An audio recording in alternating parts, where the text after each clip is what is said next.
La colonisation de l'Afrique. Dans quel contexte la colonisation de l'Afrique s'est-elle faite? Bien, la révolution industrielle va amener les puissances européennes à rechercher des ressources pour permettre la croissance de ces industries. Pour y arriver, elles font la conquête de nouveaux territoires, dont plusieurs sont situés en Afrique. Ces territoires deviennent donc des colonies qui sont sous l'autorité d'une métropole européenne. Donc voici une ligne du temps qui permet de situer dans le temps la colonisation de l'Afrique. Pendant la majeure partie du 19e siècle, donc dans les années 1800, ce sont surtout les côtes africaines qui sont colonisées. C'est vers la fin des années 1800, plus précisément vers 1880, que va commencer vraiment la colonisation du continent africain. Donc, durant les années 1800, plusieurs pays comme la France, le Royaume-Uni, le Portugal et l'Espagne détiennent des territoires situés sur les côtes africaines, mais aussi le long de certains cours d'eau, donc des fleuves notamment. Toutefois, l'intérieur du continent africain, comme on le voit ici, reste inconnu. Les États européens, qu'on a nommés tout à l'heure, et d'autres, vont pratiquer une politique impérialiste, c'est-à-dire qu'ils vont chercher à étendre leur domination sur d'autres pays. C'est pour ça qu'on parle d'un impérialisme européen en Afrique. Les puissances européennes souhaitent acquérir davantage de territoires en Afrique, et ça va causer des tensions en Europe.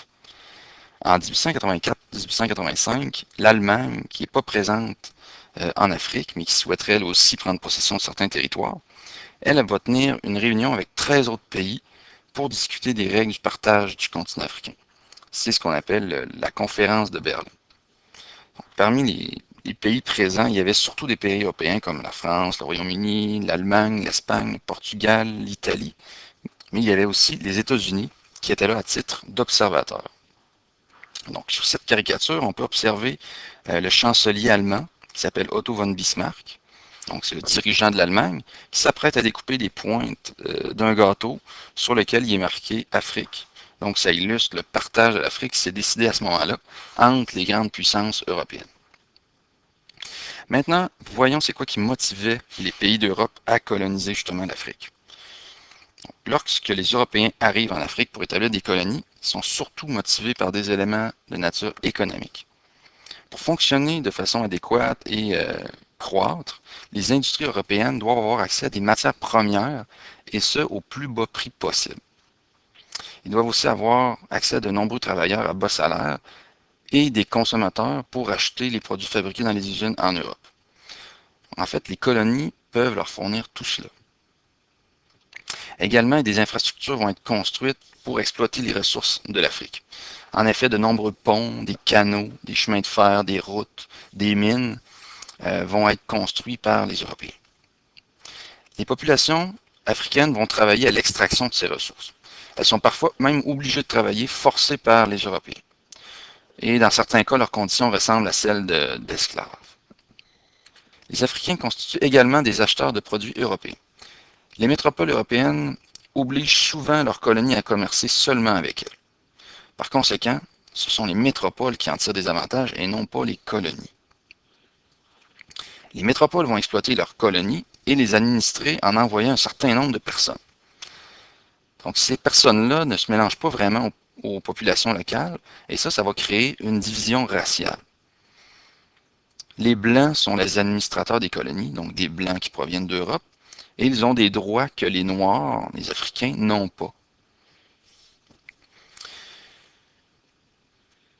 Il y a quelque chose qui donne aux Européens le sentiment d'être supérieurs aux Africains dans tous les domaines, et ça, c'est la supériorité technique et militaire. Donc, par conséquent, la colonisation va être justifiée par le fait que les Européens apportent aux Africains une civilisation supérieure. Cela explique entre autres pourquoi il y a de la discrimination, pourquoi il y a une discrimination si présente dans les colonies européennes. En fait, qu'est-ce que la discrimination? La discrimination, ça désigne un traitement qui est différent selon sa religion, son sexe ou encore, comme c'est le cas ici, là, son ethnie. Donc, c'est le fait d'être traité différemment. Sur cette image qui date de 1900, on illustre les bienfaits de la colonisation française, notamment en Afrique. La femme qu'on voit au centre, en fait, elle représente la République française. Et elle tient dans ses mains un bouclier, donc bleu, blanc, rouge, aux couleurs de la France, sur lequel il est inscrit Progrès, Civilisation et Commerce. le progrès fait allusion à l'industrialisation. On parlait tout à l'heure des infrastructures construites par les Européens, les chemins de fer, les routes, etc. Le deuxième, c'est civilisation. Civilisation fait référence à la mission de civiliser, le fait que les Européens apportent, dans ce cas-ci les Français précisément, apportent une civilisation qui est supérieure. Et finalement, le commerce, en fait, il renvoie au fait que la métropole française, que la France, fait des échanges avec ses colonies. Toutefois, la colonisation est loin d'être avantageuse pour les Africains. En effet, il y a plusieurs effets négatifs. En fait, il y en a plus d'effets négatifs que de positifs pour les populations africaines. Pour commencer au niveau économique, les Africains vont devenir dépendants des Européens parce que le développement économique des colonies n'est pas encouragé. Les Européens interdisent notamment les industries coloniales qui utiliseraient des ressources de la colonie. Et en plus, les colonies peuvent acheter ou vendre des ressources à d'autres pays. Et ils sont obligés de le faire avec la métropole. Donc, elles ne peuvent pas commercer librement et elles ne peuvent pas développer leur économie. Au niveau politique, maintenant, les Africains vont perdre la souveraineté sur leur territoire, qui est maintenant gouverné par des Européens.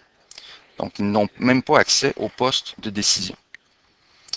Aussi, les frontières que les colonisateurs vont créer ne tiennent pas compte du tout des populations. Donc, par exemple, un peuple peut se retrouver dispersé dans plusieurs territoires. Aussi, il y a des peuples qui, auparavant ennemis, se retrouvent à l'intérieur d'un même territoire. Donc, cette situation-là va être à l'origine de plusieurs conflits en Afrique, dont certains qui perdurent encore aujourd'hui.